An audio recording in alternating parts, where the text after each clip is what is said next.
The Newsround on Off the Ball. With Gillette. Put your best face forward with our new and improved razors. This is News Talk. All right, it's Thursdays Off the Ball. Nathan with you until 10 o'clock this evening. We've got a packed show ahead. Huge couple of weeks coming up for the GAA ahead of Special Congress on October 23rd, where will they make that big decision on the future of the inter-county season. The GPA held a press conference today. They're very much in favour of option 2, which would see the flipping of the inter-county season. We'd have the provincial championships in February, March, with the league then becoming the championship, an important role for the Tailteann Cup as well. The GPA's CEO, Tom Parsons, will join us after 8 o'clock to talk about that and the possibility of there being a change, or what a lot of people feel might happen, and the status quo remaining in place. Republic of Ireland against Azerbaijan, less than 48 hours away. Dan McDonnell is over in Baku for the game. We'll check in with him on the football show. Also, Alan Walsh, who is the Director of Operations at Brentford, obviously having a remarkable start of the season. He's been there 7-8 years. Their transformation from a League One club through to a Premier League force. And John Giles as well, talking about Callum Robinson's decision not to be vaccinated, and also reflecting on last weekend's cracker between Liverpool and Manchester City. 53106 is the text number, at Off the Ball, if you want to get in touch on Twitter. Richie McCormick is with us. Evening, Richie. Nathan, how are you? I'm not too bad. And Joe Malloy should be there as well. Evening, Joe. I am. Hey, gents, how you doing? I'm all right. So no doubt about the big story of the last couple of hours. Celebrations not seen on time since Alan Shearer was cracking them in from the Newcastle supporters. Wildly jubilant that Mike Ashley is gone and they have been taken over by a Saudi Arabian sovereign wealth fund. This has been confirmed. It has got the go-ahead from the Premier League, and Newcastle United, certainly their supporters, think that they are back and they're going to be a force to be reckoned with. Obviously, this is a massively controversial deal for any number of reasons. It's a consortium made up, if you haven't been following this, of PIF, PCP Capital Partners, and OTB Sports and Media. PIF, the Saudi Arabian Public Investment Fund, is what's most exciting the Newcastle fans, because they hold 80% of the shares. The PIF is worth an estimated $430 billion and are paying around $300 million for Newcastle United. So a feeling among Newcastle supporters that there's going to be massive, massive investment in the club. This has been rumbling on for a good 18 months at this stage. And the reason it's been delayed isn't because of Saudi Arabia, isn't because of the assassination of Jamal Khashoggi, about their treatment of women. It's all been about piracy and the fact that Saudi Arabia was seen as a real supporter of online piracy of Premier League matches, illegal streaming and all that, and the fact that they had blocked beIN Sports, who are owned by Qatar and a major investor in the Premier League, from broadcasting in their country. All of that has now been sorted out, and the Premier League have decided that this investment fund, PIF, isn't actually owned and run by the Saudi Arabian government, that actually this sovereign wealth fund that is built completely on Saudi Arabian oil has no real links to Saudi Arabian rulers. So Newcastle United back in the big time seems to be what the Newcastle supporters are seeing, Joe. Well, they are, and they will spend money, and they're going to be a lot better than they were under Mike Ashley. So I dare say the supporters don't really in the main care where the money comes from, and they're looking around at numerous other clubs who you could have similar complaints over, and they think, well, why should we worry about it? Nobody else is. This is the game. This is where we are. I mean, whatever the precise nature of the financing, even if the Saudi Arabian rulers themselves said, yes, it's completely us. I mean, the UK effectively deal with these people all the time. They sell them arms. They are, I think, officially an ally. They invest in the country in any number of businesses all the time anyway. So, like, that's the easy answer if you're a Newcastle fan and you're getting abuse on Twitter for your lack of moral compass, which, you know, and you have a certain sympathy for, like, fans. They're still going to support the club. So the human rights abuses, what are they going to do, really? Stop supporting Newcastle in protest? It's unrealistic to expect that. And they can point to their own government, for instance, and say, well, you know, you're holding us to a higher standard and that's unfair. So it's no surprise it's happened. Genuinely curious to see if they spend a bunch of money. Like, it's just another club run by dodgy people. But like, that's just sort of the deal now. So I don't think any of us are shocked or outraged. I mean, this race has been won. The rich people win. That's just the way it is. And you can get on board with it, or you can talk about it incessantly every time they play. And that's a difficult thing to do. I mean, I don't know. Can we have a ticker along the bottom of the screen anytime we talk about Newcastle or PSG or Man City or whatever team you want to pick, and just have a slight, well, we're not totally on board with everything around this club, but we are going to talk about how they're going to go at the weekend.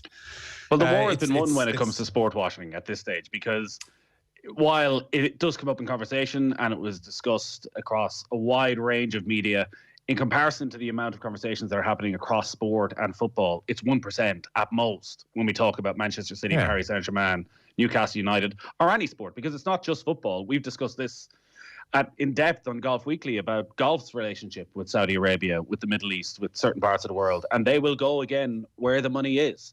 And quite often the money is in Saudi Arabia. And in fact, Saudi Arabia wants to have a big chunk of golf. They're out there trying to tempt players over to a Super League backed by Saudi Arabian money. And while players aren't ready just yet, there are certain players who have no qualms whatsoever with taking that cash. Yeah, for sure. And I would say, like, the golf one is interesting because Saudi Arabia joined the European Tour, was it 2-3 years ago? And there was a huge controversy the first year, absolutely huge. And it was around that time where they killed a journalist as well. And so it was big. And I would say with each passing year, it goes from big to, it's mentioned, to minor quibble, to the next couple of times it's on, it will barely be mentioned and players will barely be asked about it, and that's just, as you said, it works. And also, the other thing to say as well is it's a good investment. I mean, it's sports washing, but I mean, oil's not going to last forever. Or, these Middle Eastern states, there's a reason they're buying up all the property and all the companies going, because they want to prepare for the next couple of 100 years and they want to be wealthy. And so they're going to own a lot of very important assets. So like Newcastle, Premier League club, huge fan base. Do you think that club's going to be worth more in 20 years? I'll bet it is. Well, even on the football side, Richie, Mike Ashley obviously was a hugely hated figure around Newcastle for his lack of investment in the club. Now, I know he would debate that and say that he spent £40 million on Joe Linton, that he has put money there. He just hasn't been reckless. But because of the fact they haven't spent a lot of money, and with financial fair play, Newcastle can apparently spend 150 million next season if they want, without impacting on financial fair play, because of the size of the club and the lack of money they spent over the last few years.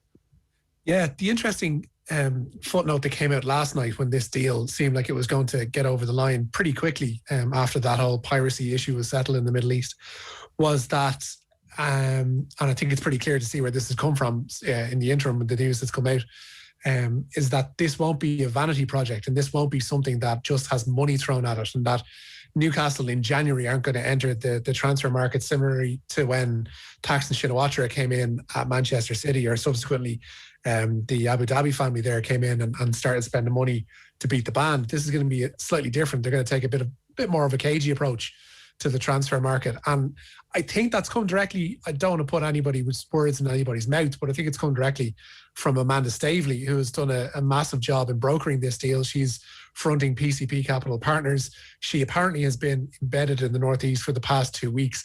And it seems, judging by the quotes I've read around the story for the last 48 hours, I wouldn't be surprised if they came from her, let's put it that way, that this isn't going to be, a massive vanity project. So Newcastle fans might have to temper their expectations somewhat, but they are going to be shopping in better shops than they have been up until this summer, basically, this transfer window just gone.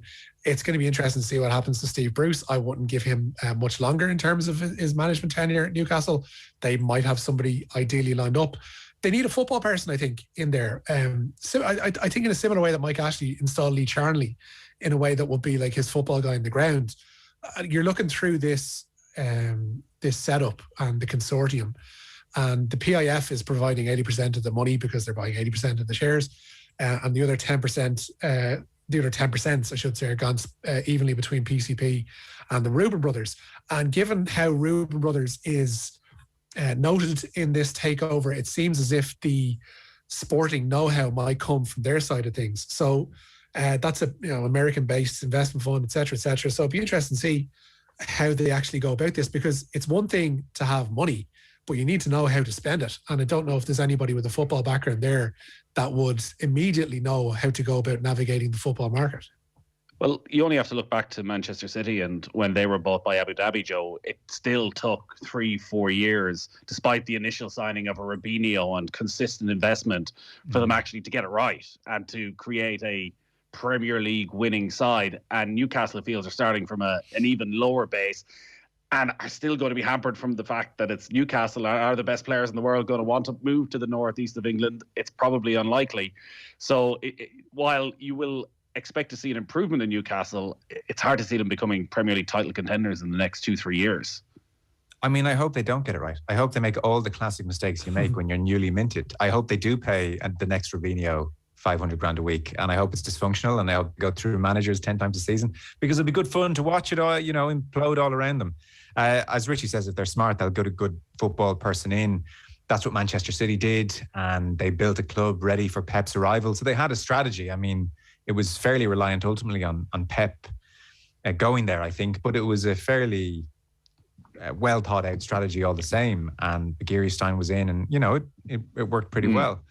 So what's the most Newcastle transfer right now? I've just had one in my head. Mikel Antonio, 40 million. Yeah, that's perfect. Let's pay top dollar for a 30 million Newcastle transfer. Yeah. A bit more star quality than that. Like Isco. Yeah, and Neymar in 5 years, kind of a thing. That's where they're going. Angel Di Maria for about 60 million. Perfect. Paris Saint-Germain. Perfect. Yeah. You're looking at Angel of the North. Somebody whose stock has faded somewhat over the past 4 or 5 years. Yes, but there's undoubted talent there. Oh, puts you on the map. Puts you on the map. Yeah, it starts a conversation. You go, Newcastle have signed him, but ultimately, like a Philippe Coutinho would be just the idea of Newcastle signing. No, Coutinho is the perfect signing for 225 million. And his name sounds amazing in a Geordie accent as well. Go on, Richie. I don't want to offend anybody here, but